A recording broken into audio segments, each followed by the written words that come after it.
আসসালামু আলাইকুম। আপনি সবাই কেমন আছেন? আমিও আল্লাহর রহমতে ভালো আছি। আমার ভিডিওটি কাছে কিংবা দূরে, দেশ কিংবা দেশের বাহিরে যারা দেখছেন, তাদেরকে অসংখ্য ধন্যবাদ। আজ গরুর ভুঁড়ি রান্না করে নিচ্ছি। সুজিত ভাইয়ে আমাদের বাড়িতে আসছে, তার কারণে এতদিন খাই নাই ভাইয়ার জন্য।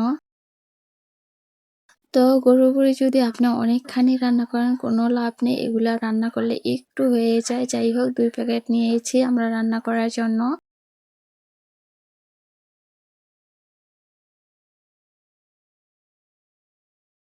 তো এটা 2-3 বার পানি দিয়ে কষাবো, কষানোর পর আলু দিয়ে রান্না করব আর কি। আলু ছাড়া আমরা কিছুই বুঝি না, মানে সব কিছুর ভিতরে আলু দিতেই হয়, না হয় ভালো লাগে না খেতে।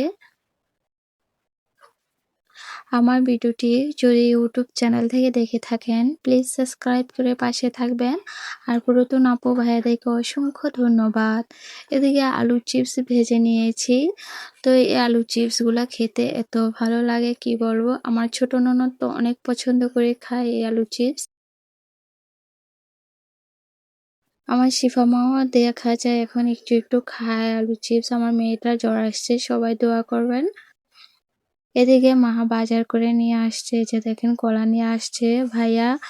ভাইয়া আমাদের বাড়িতে আসলে বাজার করবেই। এদিকে শিফা সবাই কলা খাচ্ছে আর মা সবজিগুলো খুলে রাখছে। আমি বলতেছিলাম খোলা লাগবে না, এমনিতেই ফ্রিজে রেখে দিলেই চলবে, শুধু শুধু খুলে লাভ কি, এগুলো তো ফ্রিজেই রাখতে হবে।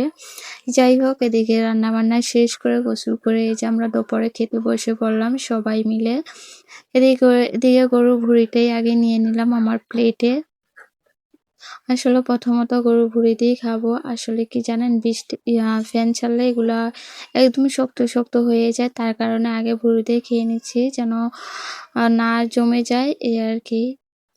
এদিকে এসে দেখি আমার প্লেটে অনেকগুলা ভাত দিয়ে রেখেছে আগে থেকে, তো আমি কমাই নাই। এখন দেখি আর খেতে পারছি না, আমার শাশুড়ি মাকে দিয়ে দিলাম ভাতগুলা।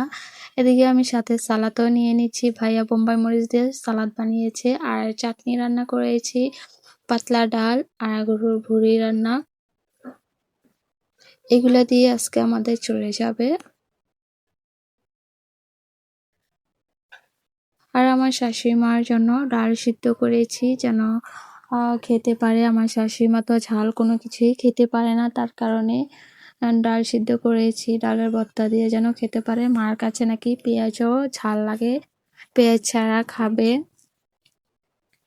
কোনো কিছুই মুখে লাগাতে পারে না, ঝাল নাকি লাগে। এদিকে আমার শিফা মার জ্বর আসার কারণে খেতেও পারে না কোনো কিছু।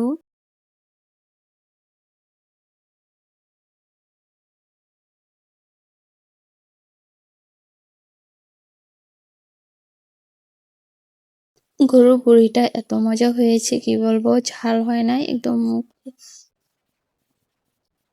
কম ঝাল দিয়ে রান্না করেছি যেন আমার শ্বশুরও খেতে পারে, আমার শ্বশুরও খেতে পারে না ঝাল। আজকের ব্লগ ভিডিওটি খেতে খেতে চলে গেলাম, কেমন লেগেছে সবাই কমেন্টে জানাবেন। আজকের ভিডিও এই পর্যন্তই, আল্লাহ হাফেজ।